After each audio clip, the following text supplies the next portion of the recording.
Appreciate it. Good morning. Welcome to 2016, and welcome to the first grand rounds of this year of the Department of Medicine. We have a special guest today from Vanderbilt University, but before that, a few historical facts. As you know, every year and every Thursday we talk a little bit of what figures or events that have happened on this day in the past, just to keep us humble and remind us that what we do today is based on the sacrifice and efforts of a lot of people that came before us. So we remember Sophia Louisa Jex Blake. You should remember that name, particularly the ladies in the room. She made it possible for women to enter the medical profession to practice medicine and surgery. She was the first British female doctor. She worked for years to get Parliament to allow women to obtain license in that country. And she then developed a medical school that she opened in London in 1874 and another medical school in 1886 for women. So that's important. Archer Gordon, today is the day about critical care. So Archer Gordon helped us with the CPR technique. And it's important because many of our patients in the ICU ultimately end up having either CPR there or CPR being the justification, or cardiac arrest being the justification for them to be in critical care. And from 1949 to the early 50s, he spent a lot of time doing research and investigating how to deliver oxygen into patients who were unconscious. And that laid the foundation for 1956 for James Eland to publish the first scientific paper showing that putting a tube in, he can actually deliver oxygen into the lung of an unconscious, non-breathing patient. George Washington Cryle died on this day in 1943. American surgeon who first studied the significance of surgical shock. A friend of his had a car accident, lost his legs, and developed shock and died during the surgery. And he started thinking about this concept of blood pressure, shock, and life during surgery, something that we would think now it's pretty obvious. This is 1943, and he started pushing the idea of the sphygmomanometer while you're doing surgery to make sure that the blood pressure was sustained during that time. But I want to finish with Tom Petty, not the singer. Not the singer. Tom Petty is the godfather of COPD and the one who discovered in 1960s acute lung injury, or described acute, what he called adult respiratory distress syndrome. He came to Kentucky. This is the history with Kentucky. He came to Kentucky to help with Governor John Brown. Governor Brown actually had cardiac surgery, lasted too long, developed complications, and went into acute lung injury, for which he was hospitalized in the UK. They needed help. And the wife of Governor Brown called Petty, who answered the phone after coming from a fishing trip. He was well known for being a fisherman. And he had been 2 weeks out of town, and this woman calls him and says, "I need you here." And he says, "I just can't do that. I have patients waiting." And the wife of the governor wasn't too kind and said, "Is there something wrong with the communication telephone, sir?" And so he was here that week, took care of Governor Brown, who ended up having a tracheostomy and stayed a prolonged stay in the ICU. And during his conversations after that with Governor Brown, there was a discussion about how to deal with patients who had prolonged stays that did not need a critical care unit, but needed to be ventilated for a long period of time. And that concept evolved into chronic ventilator units. And Governor Brown becomes one of the co-founders of Vancouver Hospital, which ends up being Kindred, which is in town.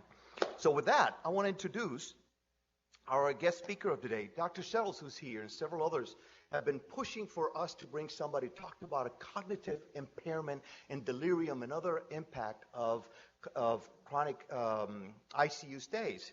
And we call Vanderbilt because Vanderbilt is very well known for this area of research, and they sent us a stellar candidate to talk to us about this, Dr. Nathan Brummel, who is obtained his undergraduate degree from Creighton University. He did his medical school at University of Missouri.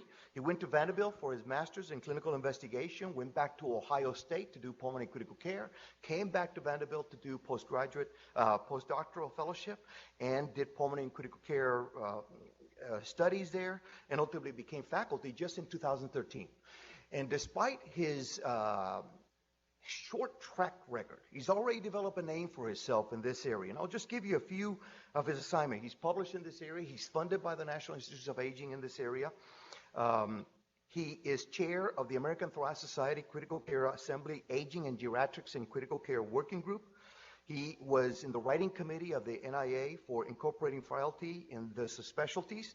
He was a member of the Society for Critical Care Medicine involved in Clinical Practice Guidelines Committee for the management of pain, agitation, delirium, early mobilization in sleep, and adults in the intensive care unit. I can go on and on and on.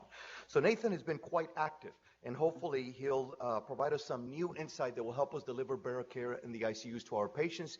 He's going to be running after this to round in the ICU at the VA, and he'll be in the afternoon to talk to us a little bit more. So Nathan, welcome.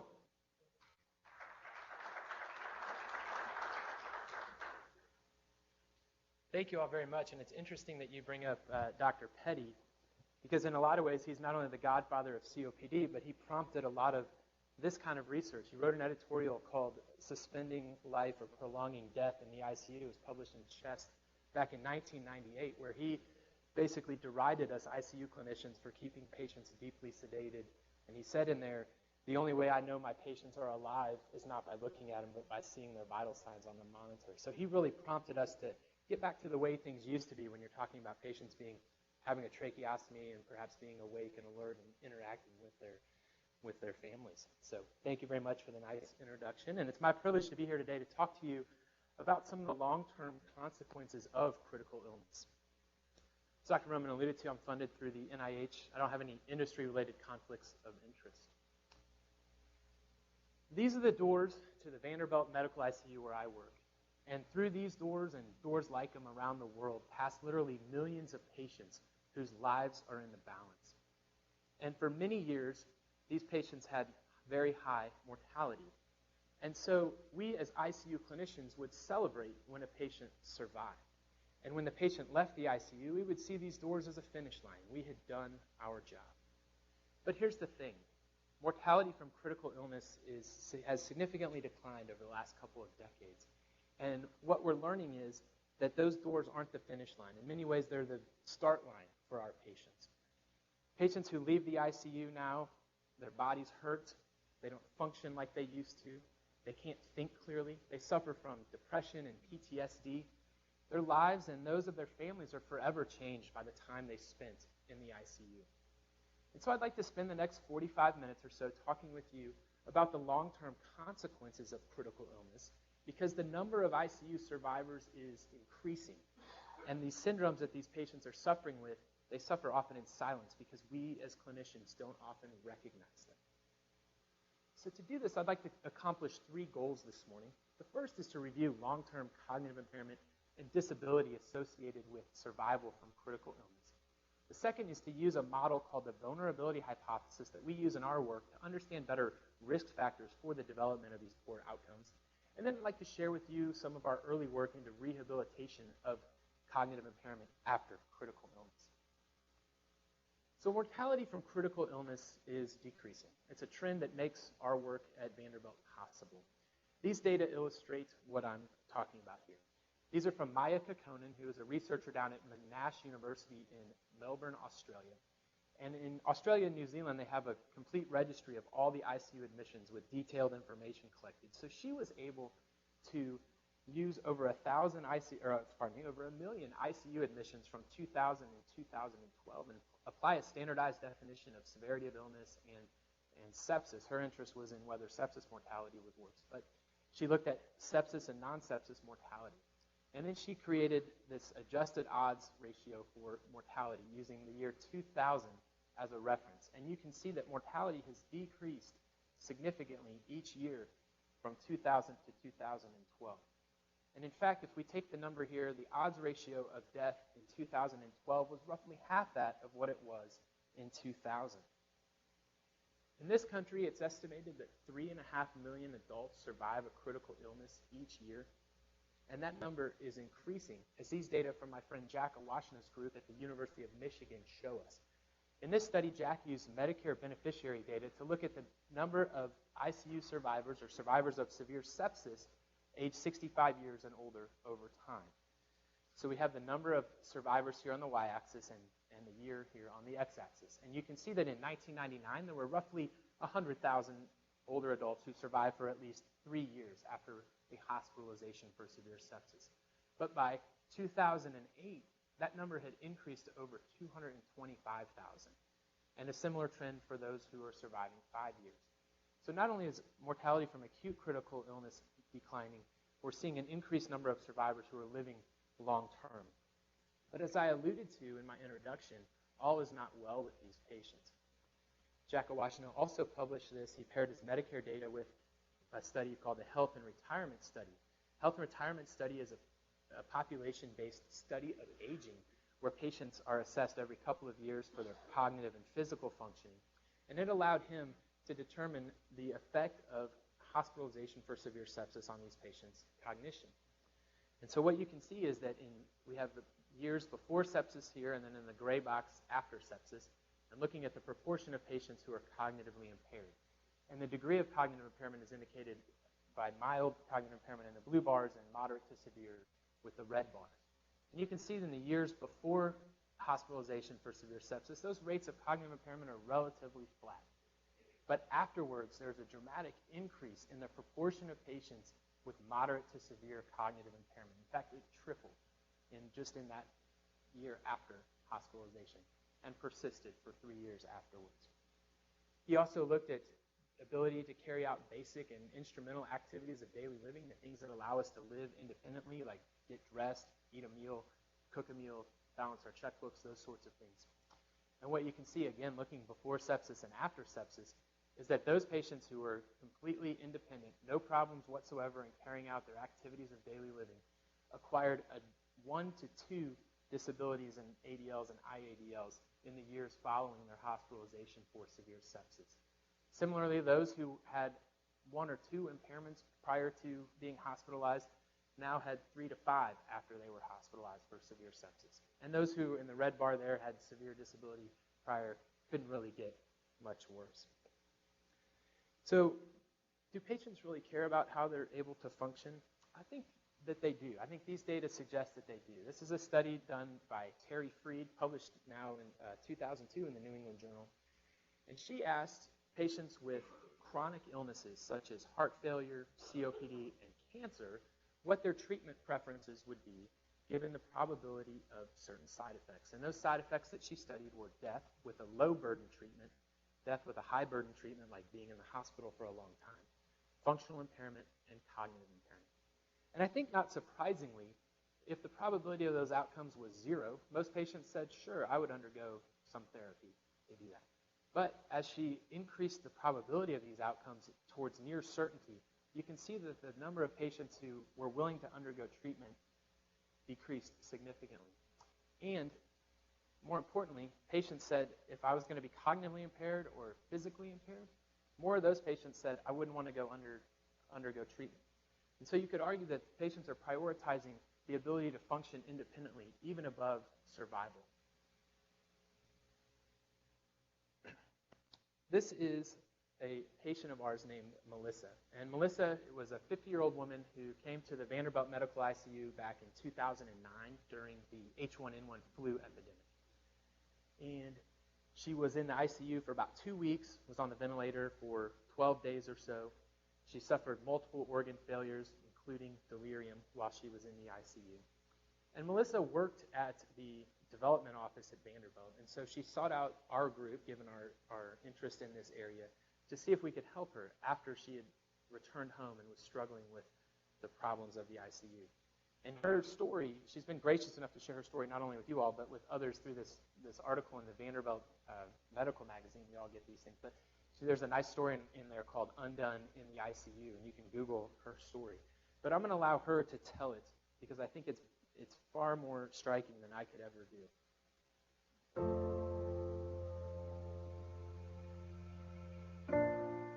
My brain changed incredibly.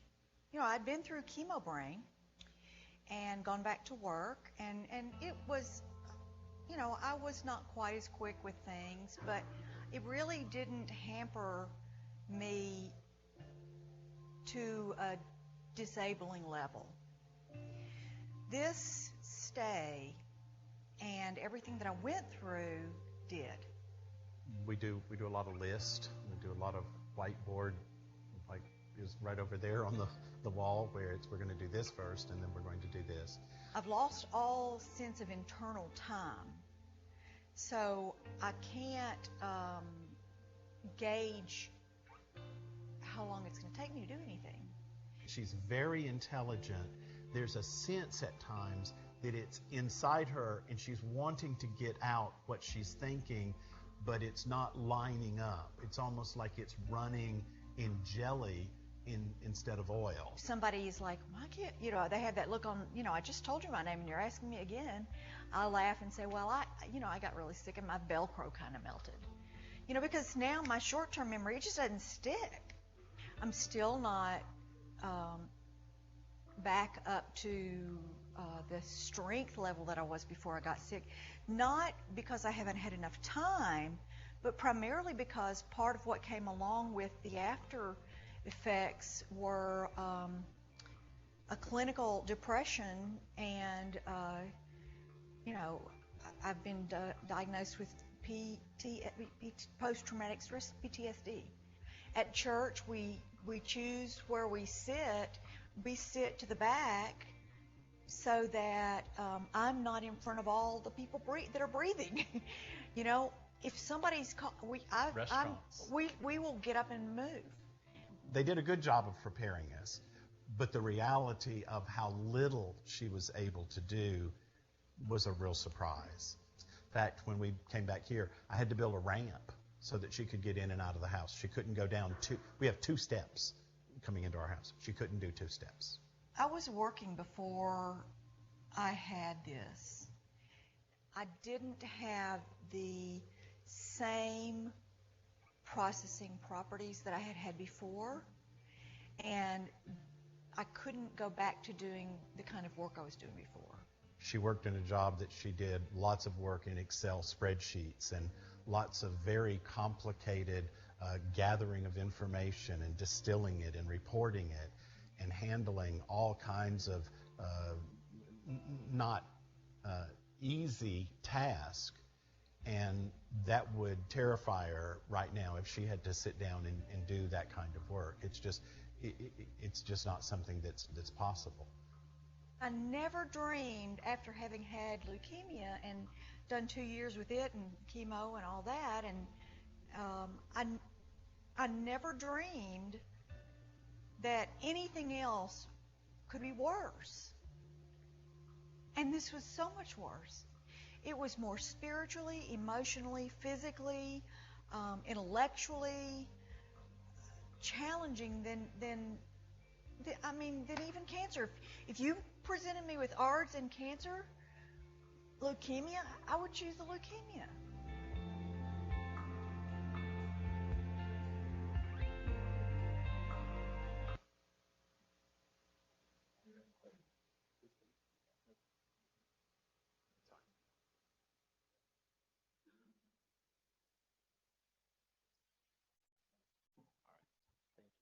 Well, I think her story really encapsulates what we're hearing increasingly from patients who contact us and our group and others around the country. And so the term post-intensive care syndrome has been coined to sort of describe this constellation of symptoms that patients are developing. And it describes the cognitive, physical, and mental health impairments that patients are suffering.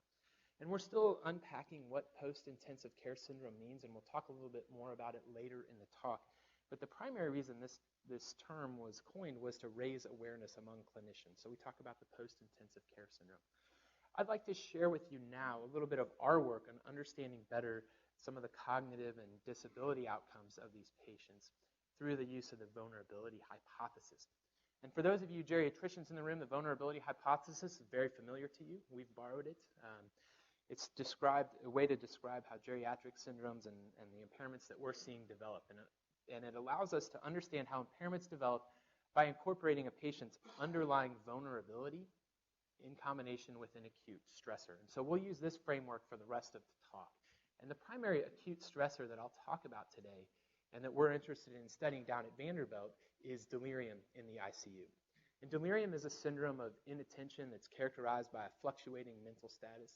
Very common in the ICU. Upwards of 60 to 80% of patients on a mechanical ventilator will suffer delirium at some point in their ICU stay. And my mentor, Wes Ely at Vanderbilt, was one of the first people to rigorously study the long-term outcomes of this syndrome in the ICU. And you may be asking yourself, how did a pulmonologist get interested in the brain? Well, Wes, when he was early in his career, was studying ventilator weaning. Why don't people come off the ventilator?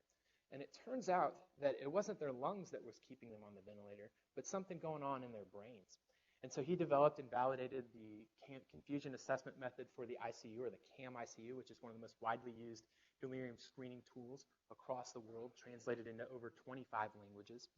And then in 2004, he published this paper in JAMA describing the association between delirium in the ICU and long-term mortality at 6 months later. So we always thought, right, I learned this in medical school, delirium is characterized by its fluctuating course and it's self-limited. But it turns out that that problem in critically ill patients is predictive of long-term outcomes. And one of Wes's mentees, Margaret Bressani, went on to study how long a patient is delirious is also associated with one-year mortality. And you can see that patients there in the yellow line that never had mortality had the highest survival probability, and contrast that with those who had 10 days of delirium in the ICU had the highest mortality. But our group, in keeping with that trend that I talked about in critical illness, where mortality is decreasing, but these other outcomes, cognitive and physical outcomes, are becoming more important, our group began to evaluate these. And we did so in the context of a randomized trial of a sedation weaning protocol and ventilator weaning protocol, known as the Awake and Breathing trial, or the ABC trial. I understand last night from dinner that you all use this where you turn off the sedation every morning and see if patients can breathe on their own in your own ICU. And that study showed that patients who were treated with that intervention came off a ventilator 4 days sooner than compared to those who were treated under usual care. And the surprising thing is that mortality was 14% less in that intervention group. And so that made this type of work possible. And we started to evaluate cognitive outcomes and functional outcomes in these patients built into that randomized controlled trial. And so in these preliminary studies that Tim Gerard and I have published in the Critical Care Medicine, Tim looking at long-term cognitive impairment and myself looking at disability, we've shown an association between the duration of delirium, the number of days a patient suffers delirium in the ICU, and these long-term outcomes. So here in this preliminary study, only 52 patients in this follow-up arm at 1 year, using a battery of neuropsychological tests where the score is adjusted to a mean T-score, you can see that the longer patients, the more days of delirium, the worse off people score on these battery of cognitive tests. And similarly, when we looked at the ability to carry out those basic activities of daily living, patients who had more days of delirium in the ICU were more likely to be disabled 1 year later. So we're seeing long-term effects of this acute brain syndrome in the ICU, or delirium in the ICU. And so those preliminary studies led us to conduct a larger multi-center trial known as the Brain ICU study. And in the Brain ICU study, we enrolled 821 patients with respiratory failure or shock from the medical and surgical ICUs at 2 centers down in Nashville. We enrolled patients who were 18 years and older, and we enrolled them early in the ICU. And we collected detailed physiologic and pharmacologic data throughout the duration of their hospitalization. We then assessed patients in person using neuropsychological tests at 3 and 12 months. Now, we were interested in what was the effect of critical illness, and more specifically delirium, on cognitive impairment later. So we excluded patients with severe dementia, and we had to use proxy screening tools for that. But we excluded a number of patients with severe dementia because we weren't interested in, does critical illness make your Alzheimer's disease or your mild cognitive impairment worse? And so the results of this study, the Brain ICU study, were published in the New England Journal back in 2013. So in this study, as I said, we enrolled 821 patients. They were mostly middle-aged white men. We excluded those with severe dementia, but we still had 6% who had pre-existing cognitive impairment of some form. Now, I want you to remember that number, 6%, because it's important for later. Patients had pretty good severity of illness with an Apache 2 score of 25. Now, the primary neuropsychological test that these patients underwent was a test called the R-bands, which is short for the repeatable battery for the assessment of neuropsychological status. And it covers a variety of domains, including attention, memory, visual, spatial, and language skills. And the education-adjusted normal score would be 100 with a standard deviation of 15 on either side. Now, the interesting thing about the R-bands is it's been used extensively in Alzheimer's disease, mild cognitive impairment, and TBI. So it allowed us for the first time to place this cognitive impairment that we were hearing about from our patients and we had seen in our preliminary studies in the context of these other well-studied illnesses. And now remember that there's only 6% of these patients who had any form of cognitive impairment as best we could detect going into the study.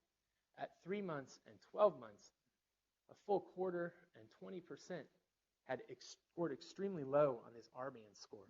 And if you see down here, scores less than 70 are equivalent to an Alzheimer's disease. So these are patients, the majority of whom are coming in without cognitive impairment, but a full quarter are leaving with cognitive impairment that is as severe as Alzheimer's disease. And you can see that then, 80% of these patients scored low, average, or worse on this test. This is a pretty significant cognitive impairment these patients are facing.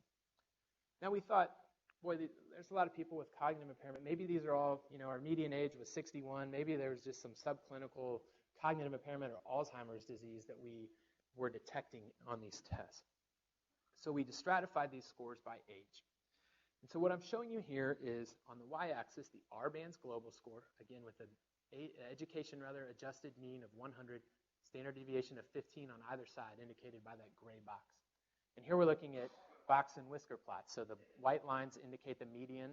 The top of the box is the 75th percentile. The bottom of the box is the 25th percentile. And then we've stratified these by age. So 30 and 40-year-olds, 50 to 64, and over the age of 65. And this was really surprising to us, that these 30 and 40-year-olds coming into the ICU were leaving with cognitive impairment that was at least a standard deviation below what we'd expect for their education level. And if we put those in context, here's traumatic brain injury, this white line going all the way across. Nearly half of them have cognitive impairment as severe as a traumatic brain injury, right? This is in the news a lot with these concussions and everything else. But we also thought, we've all seen these 30 and 40-year-olds in the ICU, right? They're the ones who've been on dialysis for 20 years. They've got multiple comorbidities. Maybe their brains are different. So we stratified it once again by the number of comorbidities.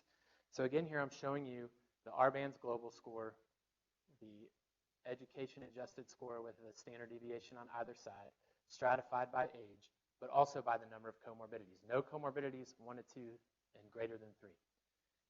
And starting out down here, I don't think anyone's surprised, right? Older adults with multiple comorbidities come through the ICU and they develop cognitive impairment. Not really shocking there.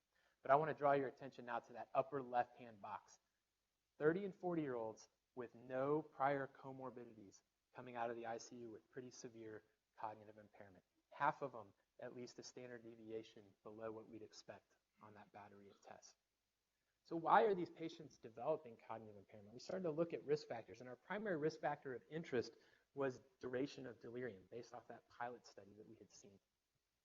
And so to model the association between the days of delirium in the ICU and these long-term cognitive outcomes, we used multivariable regression and adjusted for a bunch of potential confounders of cognition 1 year later, including age, education, gender, ApoE4, their pre-illness cognitive status, the risk of stroke, and their comorbidities. And a bunch of things that happened to patients in the ICU, such as how sick they were, what drugs they got while they were in the ICU, how long they were in coma, and did they have significant hypoxemia while in the ICU. We found a very similar trend as we saw in our pilot study. This time with 382 patients at 1 year, R-bands global score, the longer you were delirious, the worse off your cognitive function was. And in fact, if we compare scores with patients who had 5 days of delirium to patients who had 1 day of delirium, the 75th to the 25th percentile, that change in score was the equivalent at about 7.5 points, or almost a half standard deviation. You recall Melissa was talking about her inability to go back to work and do her spreadsheet work. That's sort of a thing we call executive functioning. They're the things that allow us to do our higher order mental tasks. So we used a test called TRAILS-B to establish that, and we also saw a similar trend, or a similar significant change with duration of delirium and executive functioning. So delirium is the strongest predictor in that analysis of these long-term cognitive impairments, whether it's global cognition using the R-bands or executive functioning using the TRAILS-B. So I'd like to shift our focus now a little bit to some of the work we've been doing lately on patient vulnerability, right? We saw that, even patients who had no delirium were still scoring pretty low on this. Why might that be the case? Well, we're looking a little bit more at patient vulnerability. And what do I mean by vulnerability? Well, essentially it's conceptualizing patients' physiologic reserve. We don't necessarily have a good measure for that, but vulnerability is a concept that we can use to capture that. So if we have a patient with low vulnerability, you can see the reserve that they have before they tip over into failure is quite wide compared to a patient who's highly vulnerable where that reserve is narrow. So when that patient's faced with a patient with low vulnerability is faced with an acute stressor, they have the compensatory mechanisms to be able to restore homeostasis and maintain normal organ function. Contrast that with a patient with high vulnerability. Those are the same size arrows as this one, so the same acute stressor tips them over into organ failure, and they decompensate. So clinically, how do we capture vulnerability? Well, you can use the clinical syndrome known as frailty. And frailty is a multidimensional syndrome that's characterized by that loss of physiologic reserve that results in the inability to maintain or regain homeostasis in the setting of acute stress. So let's look at that graphically here. If we have a patient's functional abilities here, independent at the top, disabled at the bottom, and we'll compare two patients, one with frailty and one who is not frail. And you can see the patient who's not frail, when they hit that acute stressor, they suffer a little bit of a decline. Think of one of us getting a pneumonia or something like that. We're a little weak for a couple days afterwards, after we recover. But we ultimately recover back to our baseline and go on about our way. That same pneumonia is a much bigger deal to a patient with frailty who already starts out with worse functional abilities and suffers a dramatic drop, perhaps even into becoming disabled in those activities of daily living like we were seeing. And their recovery period is much more prolonged, and they may not recover all the way to their baseline. And there's lots of different ways to measure frailty. Because of the acute illness of our patients, we relied on this thing called the Clinical Frailty Scale, which is a well-validated clinical frailty scale done by Ken Rockwood up at Dalhousie University in Canada. And the Clinical Frailty Scale asks you as a clinician to use your clinical judgment based off what you know of the patient, their medical history, how you see them functioning, to rate a patient from very fit. One is the very fit. These are people who are out exercising. They're the most healthy and robust for their age group, all the way through to very severely frail and terminally ill. Now, when this scale was originally derived and validated, it only went up to a scale of 7, so severely frail.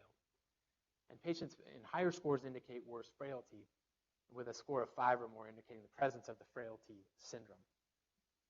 And so we use this to look at vulnerability in our ICU population in the brain ICU, but there's also a sister study with the brain ICU, which was conducted at our VA and two other VAs throughout the country.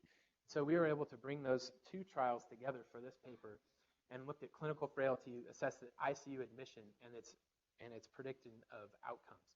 So we used, again, multivariable regression to determine that association between frailty and long-term outcomes, adjusting for a variety of things that patients come into the ICU with: age, education, sex, ADL and IADL function, pre-illness cognitive function, as well as a bunch of things that happen to them in the ICU, including severity of illness, doses of sedatives, severe sepsis, mechanical ventilation, coma, and delirium. And after adjusting for all those potential confounders of outcomes, I'll get to that in a minute. Sorry, so we enrolled in this combined cohort 1,000 patients, so up from the 821. 546 we assessed at 3 months and 467 at 1 year. Again, patients were mostly middle-aged white men with a high school education. But we found that 1 out of 3 of them were frail. And that's a pretty dramatic increase. I think if you look at community-dwelling older adults, the studies show you that's about 10 to 12% of community-dwelling older adults will have clinical frailty. So this sort of makes sense, though, that people with frailty will have a higher proportion of patients that come to the ICU with frailty. If you're not able to compensate for an illness, you're more likely to end up in an area where you need organ support and those sorts of things. Patients were pretty acutely ill with a PACHI score of 24 and hardly any disability or cognitive impairment at enrollment. And so after adjusting for all those things that patients brought with them to the ICU, as well as how sick they were, how long they were on the ventilator, delirious, comatose, all those sorts of things, we found that frailty, something you can identify when patients come into your ICU, was independently predictive of increased mortality at 1 year. Such that if we look at patients in the 75th percentile who had a score of 4, so in our population the median score in this one it was 4 with a 75th percentile of 5 and a 25th percentile of 3. So if we compare patients with a score of 5 to those of 3, their mortality was 54% greater at 1 year, adjusted for all those other outcomes. When we looked at other long-term outcomes, frailty among those who survived was also predictive of being disabled. Here, looking at the score on their probability of having disability and instrumental activities of daily living, you can see that as the clinical frailty scale score goes up, so does their odds of being disabled. Interestingly, when we looked at cognitive outcomes, frailty in and of itself was not associated with long-term cognitive impairment or disability in basic activities of daily living. And one of the possibilities there is that there's a competing risk now that we have with death. So maybe the patients who were frail and would have developed cognitive impairment instead died. And we're still trying to tease that out statistically. But frailty did predict worse health-related quality of life in terms of physical functioning. So patients rated their quality of life from a physical standpoint worse, the higher the frailty scale score. So returning now to our post-intensive care syndrome, cognitive impairment, physical impairment, and mental health impairment. Not a lot is known about how often do these things co-occur. We're still unpacking what post-intensive care syndrome means, and do patients, is there a subset of patients who are more likely to develop physical impairments than cognitive impairments? So we're still teasing that out. But one of the questions we asked in that combined brain and mind ICU cohort was how often did these syndromes overlap? So again, we had the combined cohorts, and we followed them up in person at 3 and 12 months. And they underwent a battery of neuropsychological and physical functioning and mental health tests. And to understand how often these syndromes overlapped, we created 8 different categories using these cutoffs. So cognitive impairment, R bands of less than or equal to 78, which is a standard deviation and a half below our education norms. CATS ADL score of 1 or greater, indicating disability in at least one activity of daily living. And the Beck Depression Inventory 2 score of greater than 13, indicating a high likelihood of clinical depression. And we categorize patients across the spectrum here, so ranging from no impairments to impairments in all 3. In this cohort, and we excluded patients, by the way, who had any problems before they came into the ICU. So this is only patients who had problems coming into, or new problems after the ICU that they did not have before. And so again, middle-aged white males, a lower prevalence of clinical frailty than we just saw in our larger cohort, and again, no disability or cognitive impairment among these patients. So when we look at these patients at 3 months, we've actually found that 36% of them came out of the ICU and did well. And that overlapping symptoms, so having both cognitive impairment and disability, was actually relatively rare, occurring in less than 10%, with the most common being cognitive impairment and depression. So those overlapped pretty well. And then similar findings at 1 year, slightly higher proportion coming out of the ICU without any problems, and again, overlapping symptoms were pretty rare. And so this may have some implications for us as we go forward designing rehabilitation trials. There's also work to be done in identifying specific risk factors for these specific impairments. But we also looked at these patients, looking at kind of another way of looking at vulnerability is looking at the patients who are robust, the ones who are going to come out of the ICU without problems. So here we looked at this group, this circle of patients.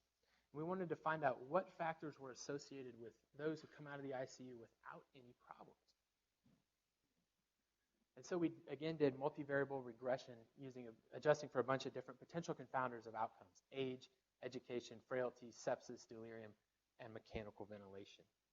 And the good news for everyone in this room is that years of education was the single strongest predictor of coming through a critical illness and doing well.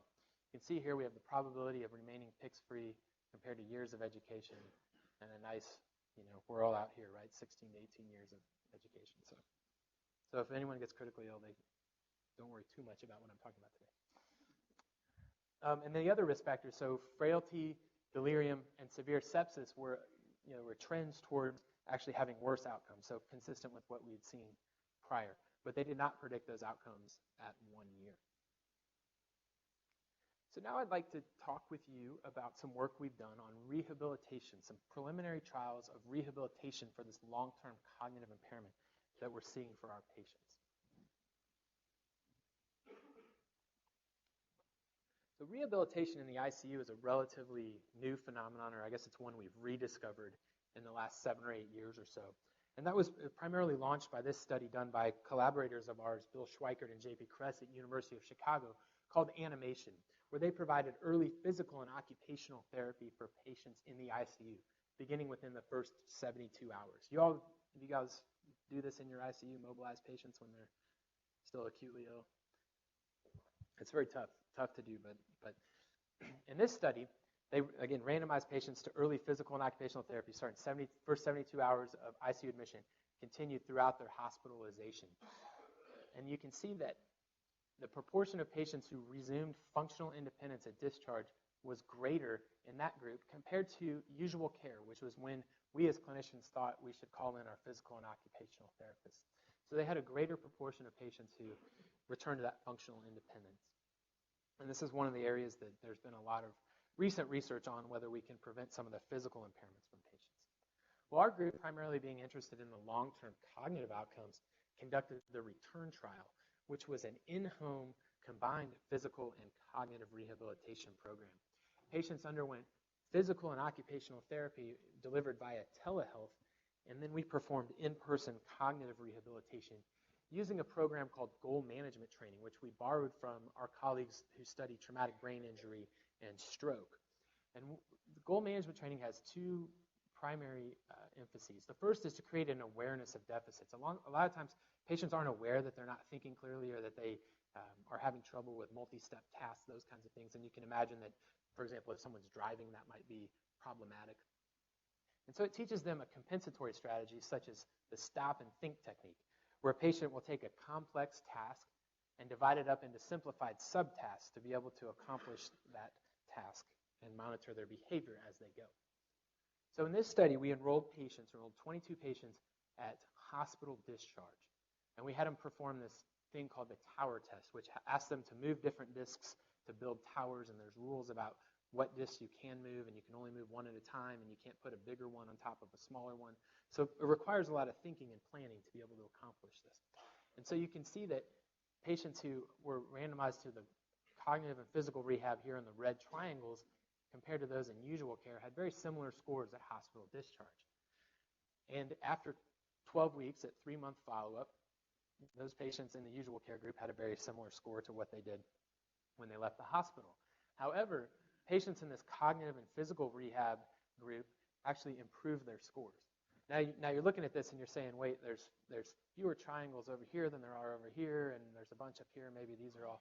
Well, it turns out these people up here were doing so well that they said, you know what, thanks for your rehab program, but I don't need it. I'm dropping out of the study. And it was actually these patients down here who improved their scores. So goal management training or cognitive rehabilitation in general after the ICU may be one way by which to improve cognitive functioning among these patients. Now, I was interested as an ICU doctor on what can we do in the ICU for patients. And so I conducted the ACT ICU study, Activity and Cognitive Therapy in the ICU. And the ACT study combined cognitive rehabilitation but pushed it back into the ICU and in the hospital and continued it at home and combined it with early physical rehabilitation.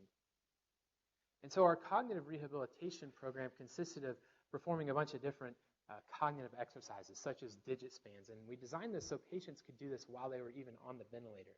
So they had a booklet where they would point to the answers. So digit spans, we'd give them anything from a 3 to 10 digit span. You know, you have to remember like your phone number or longer, but digits like that. And they'd have to point to them. We'd do that forwards. We'd do that backwards. We had patients perform matrix puzzles where you have to pick out the pattern here and choose one of these below that would go in there. I always get nervous that I'm going to choose the wrong one, but there it goes. And then real-world exercises like reading a bus schedule, figuring out, you know, what time do you need to get on the bus to go to the 8 o'clock movie, recognizing patterns. Here you have to subtract 3, so 11, 8, so on. So we had these patients do this twice a day for 20 minutes. And we enrolled 87 patients in this study, randomizing them to a 1:1:2 ratio, so usual care, physical therapy, and cognitive plus physical therapy. Again, mostly middle-aged men in our studies with a pretty high severity of illness. Nearly all patients were mechanically ventilated. Most of them were in our medical ICU, and most had sepsis or ARDS when they were admitted. Very low rates of pre-existing cognitive impairment and disability. And we were able to, this study was primarily focused on establishing the feasibility, the proof of concept. So we were able to deliver this intervention to most patients while they were on the ventilator, while they were on the ICU, and during the hospitalization, and most days while they were there. 100% of days on all those. Most patients received those interventions on most days. And then following that goal management training program into the in-home setting, most patients performed goal management training, and we had 6 sessions, and so most received all 6 of those sessions. Now, as pilot study, we didn't demonstrate that similar change that we saw in the return study as far as the tower test scores or other measures of executive functioning or global cognition. But they did provide nice feasibility data to go on and study this further. And our intervention, was pretty rudimentary. We had booklets. I was a fellow when I was doing this. Didn't have a lot of research funding. So we're getting in now to some of these technologies with iPads and other devices to be able to really engage patients, and we can learn a lot more about their cognitive functioning also while they're in the ICU. And so today we've talked about long-term cognitive impairment and disability after critical illness. We've seen that patients can come into the ICU without these problems, and they leave with significant problems, even young folks without comorbidities. We've explored a little bit about the vulnerability hypothesis and specifically the acute stressor of delirium in the ICU being predictive of both cognitive impairment and disability later. We've also looked at vulnerability, frailty being an important component, and I think frailty is going to be an interesting thing because we can identify that at the outset, and that may change the way we take care of patients and the conversations we have with them and their families. And then we've talked a little bit about our preliminary trials of cognitive rehabilitation for cognitive impairment after critical illness. And so that concludes my talk. This is our research group down at Vanderbilt, and I'd be interested in hearing any questions that you all have.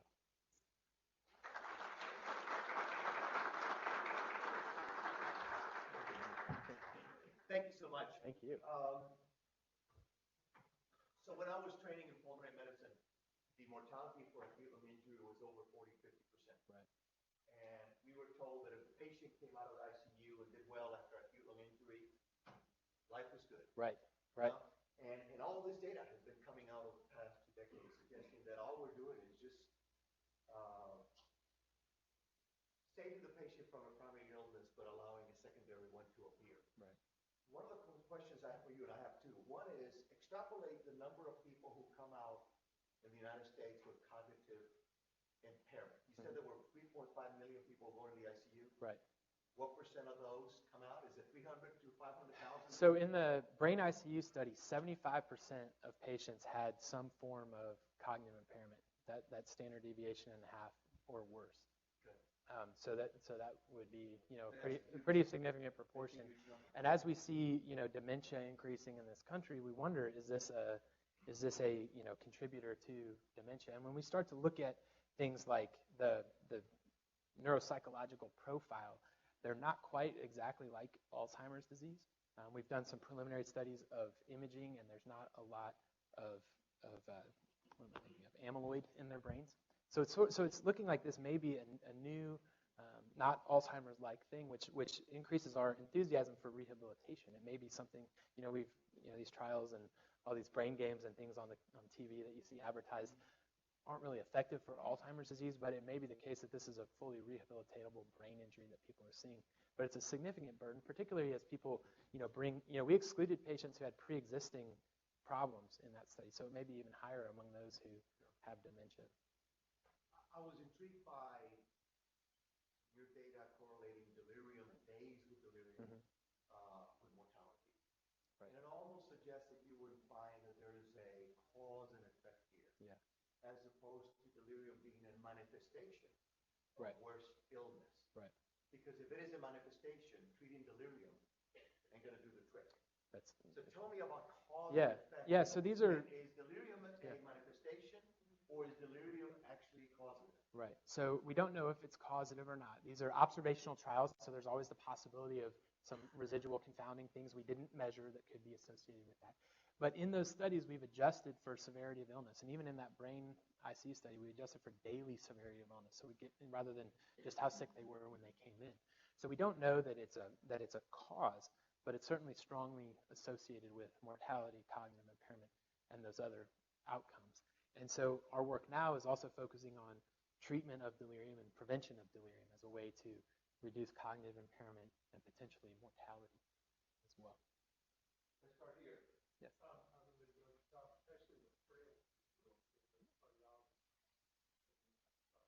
Right. Yeah. I was wondering, as far as you probably had this intensive with morbid obesity. I know this was focused on brain. Right. But have you all looked at the ideal body weight, 20% over, 100% over, and obviously people that are under their body weight, Right. or with one of the illnesses. Right. That's something. We have not specifically looked at body mass index. We certainly know from a mortality standpoint, there's sort of a U-shaped curve with mortality that if you've lost a lot of weight, you're at increased risk for mortality during critical illness. And if you're morbidly obese, you are as well. But we haven't looked at that. Something that I'm actually meeting with somebody tomorrow to talk about is the notion of this sarcopenic obesity. So people being frail, using muscle wasting as a component of frailty.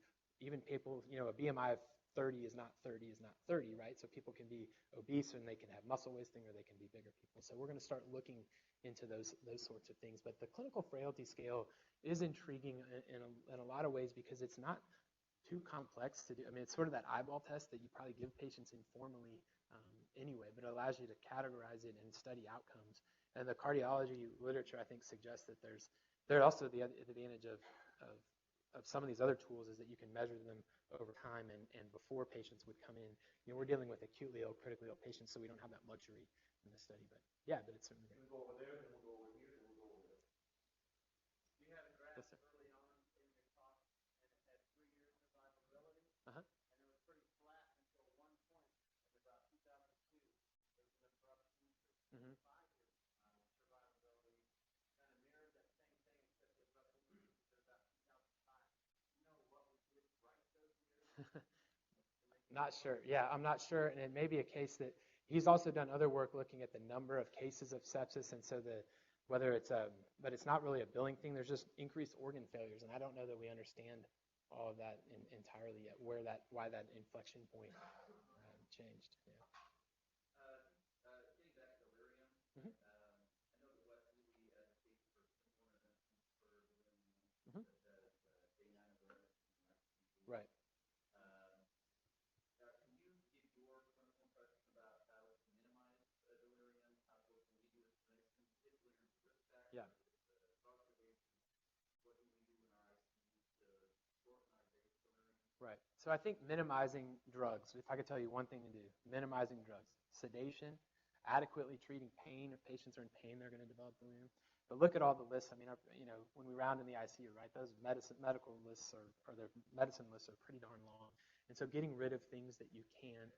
The non-pharmacologic things are very important in terms of making sure that people are getting sleep, day-night orientation, early mobility. Actually, in that study that I showed you that improved functional outcomes, they also had 2 days less of delirium. So they had half the delirium that patients who had usual care had.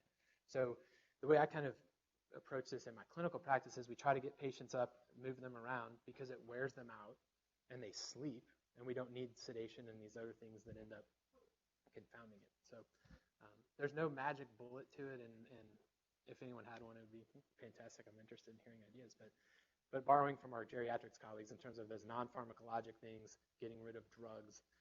We're doing the Mind USA study right now, which is a 15-center trial looking at antipsychotics. So there's really never been a large placebo-controlled trial of antipsychotics for delirium. So that's about 2/3 of the way done enrolling. So we'll have some answers soon about drugs anyway. But I think in the meantime, getting rid of drugs and doing those non-pharmacologic things that our geriatric colleagues teach us.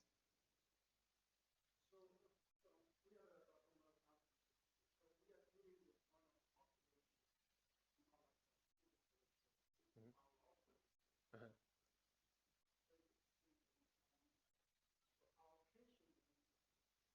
Mhm.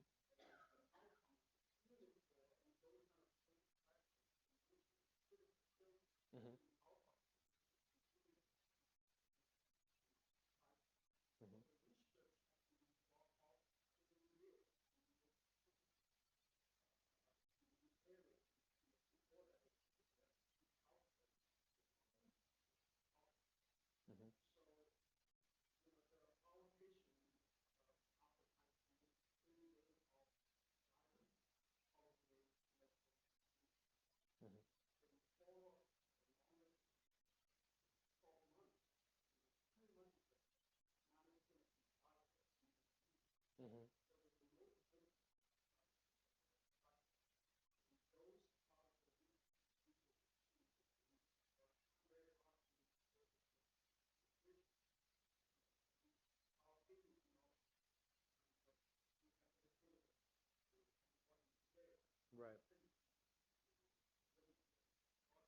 So in terms of the people coming into the ICU, I think we don't do a good job.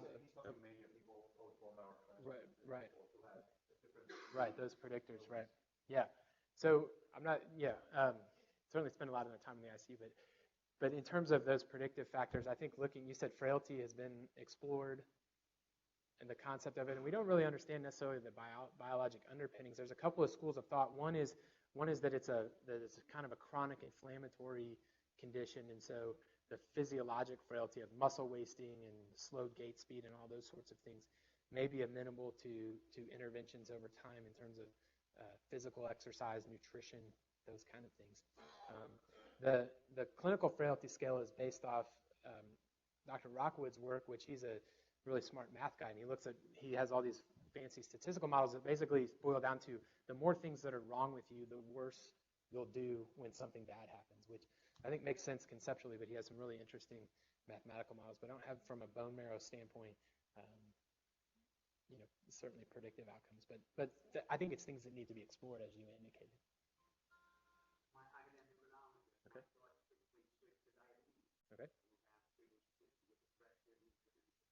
I wondered if, and I'm surprised to see you just sort of didn't sort out diabetics and non-diabetics if they're so common. Right. Yeah. So I think the story of blood sugar control and diabetes in the ICU is one in flux, and so one that we weren't able to necessarily. Yeah. Right.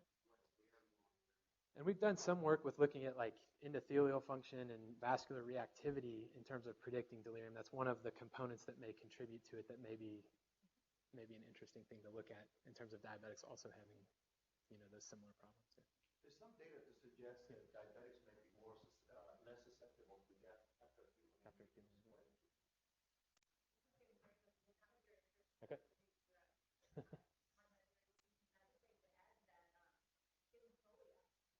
Yeah. Right.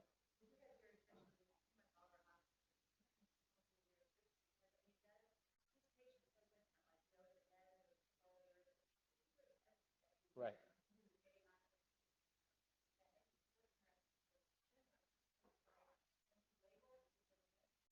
That we can work into. I think you bring up an interesting point that I don't know the answer to this, but we always think of geriatricians as seeing older adults.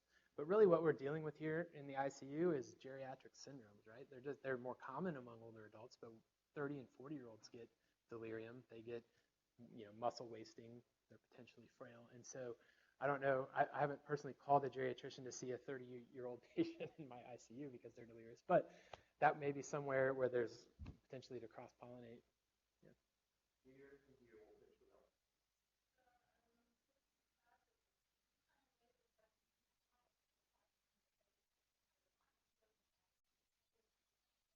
Right.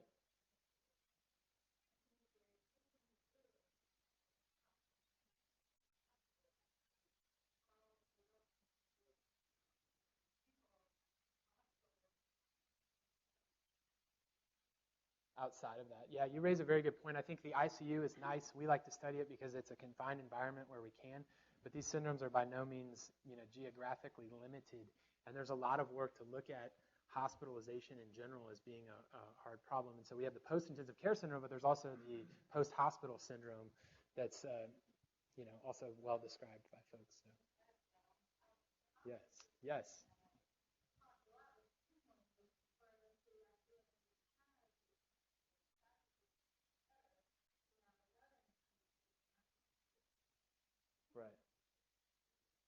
Right. Yeah. Very interesting. Oops. Oh, and then over there, okay. Yeah.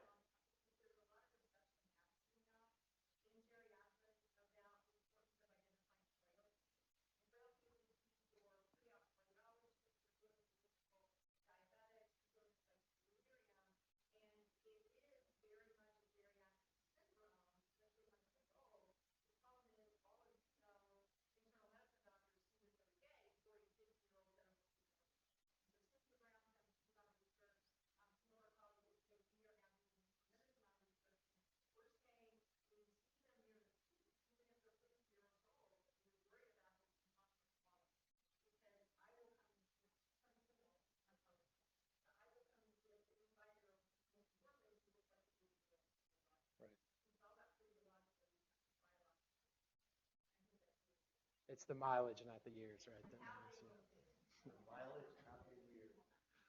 There's a big movement now in critical care nutrition Uh-huh. for permissive underfeeding, trophic feeding, Yeah. coming out of Vanderbilt with Whisker Right, Plots. right. At a time when fish oil could be neuroprotective and protein so important for maintaining muscle mass and function, Yeah. you think these decisions in the first week or two on permissive underfeeding is good when you look at 6 months, 12 months, school attendance, and Yeah, so I think that there's probably, in those studies, they sort of took all comers and they were focused specifically on ARDS, but we know that, there's patients who come in the ICU without ARDS, and those studies excluded patients who were already undernourished. And so I think extrapolating those studies broadly may be harmful to a number of patients. I don't think we have a good handle on, good risk stratification in the ICU for nutrition.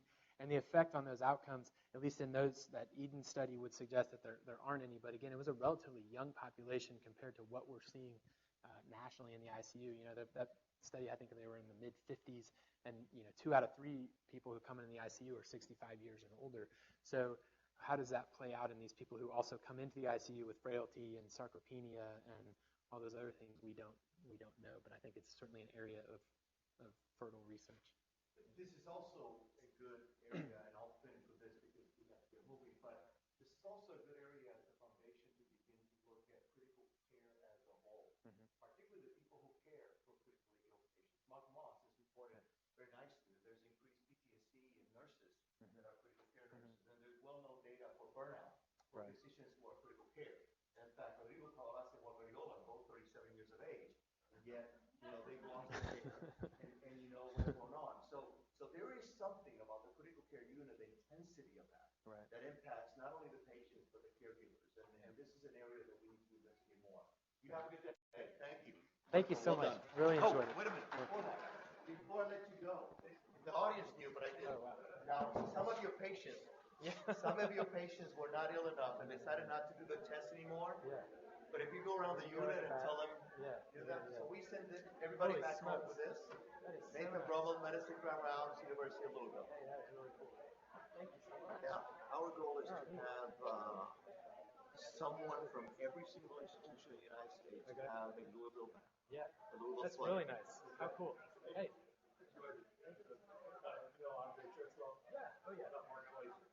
Blazer? Yeah. I apologize for my parents, Dr. Critchwell. Oh, yeah. He and his brother are here. He's a vice dean of Yeah. right. He might be the dean of something. Hey, let's finish. Thank you. Yeah. First, my residency training. Yeah. I had someone who, Al, reporter who's in science behind me. He kind of put me around. Works out very bad. He's kind of based everything on his teeth. Teeth? Okay. Like, Yeah. his teeth, that's a measure.